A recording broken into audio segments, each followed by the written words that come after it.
kulhu. Nah ieu kulhu lain sabarang eta mukjizat.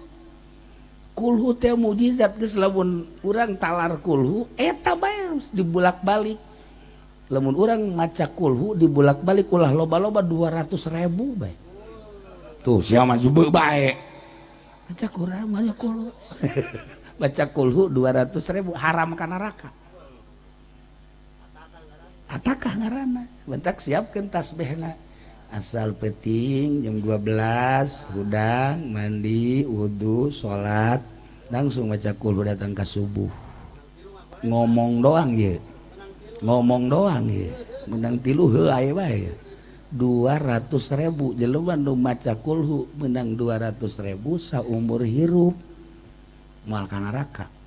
Nah bentak oleh-olehna urang malam ieu ye nya malam ieu ibu oleh-olehna bapak geus bae maca kulhu salila hirup 200.000. Catet sapeting misalnya menang 50 catet di lawang 50 keisukan 50 keisukan deui turun lantaran tunduh 20 itu karak 120 malam kaopat tunduh 10 asana ada ka paeh mah teu anggeus ieu mah 200.000 haram ka neraka. Ya Allah ya Rabbi. Jadi sanajan ka neraka moal panas. Itu mah gara reheng kabeh. Anu sejen mah gara reheng. Haji Rusdi mah basa we di jadinya mah di neraka ge nasbeh bae. Kieu belain amin heuh. Di neraka ge nasbeh. Tiis ditaranya ku Mendi. Kunaon sih bisa jadi tiis ge? Berkat di dunia maca kulhu 200.000.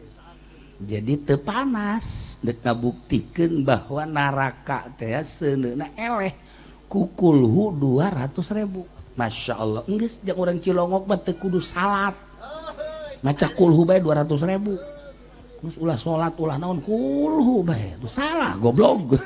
Tetep salat dan baca kulhu 200.000. Nah, kuari diniatan di jero hatena oh hendeuk maca kulhu 200.000. Tulis tadi lawang. Cilongok ge loba tulisan-tulisan kan hutang. Tulisan hutang. Iya buat tulisan maca kulhu. Ya Allah ya Rabbi, mantep. Guys, oleh-oleh muludan guari urang siapkeun tasbih. Siapkeun rencana di jero hate salila hirup urang maca kulhu sabaraha lobana? 200.000. Lah saeutik 200.000. Saeutik 200.000 mah. Tapi coba ge laksanakeun. Bismillahirrahmanirrahim.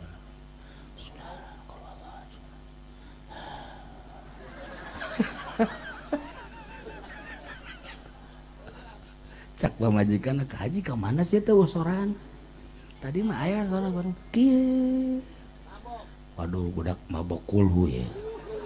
Teu kuat. Beda. Lamun urang nonton TV kieu bisa penting kuat. Tapi lamun urang maca kulhu, ya maca kulhu 3, 4, 5. Ieu kos aya aibonan we. Mata. Hei. Beda maca kulhu mah. Sebab lawan dumantek teu kuat naon kulhu teh wahyu. Diturunkeunna ge teu sambarangan, dibaca ku urang anu daharna ge sambarangan. Nginumna sambarangan teu kuat. Teu kuat. Jadi deukna heuai. Heuai. Terus orang siap kuari mah lamun maca kulhu terutama bapak-bapak kopi. Kopi gitu. Besi kopina kurang loba saember.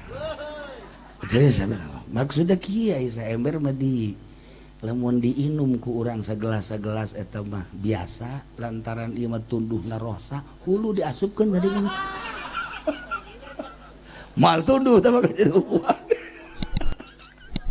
Gitulah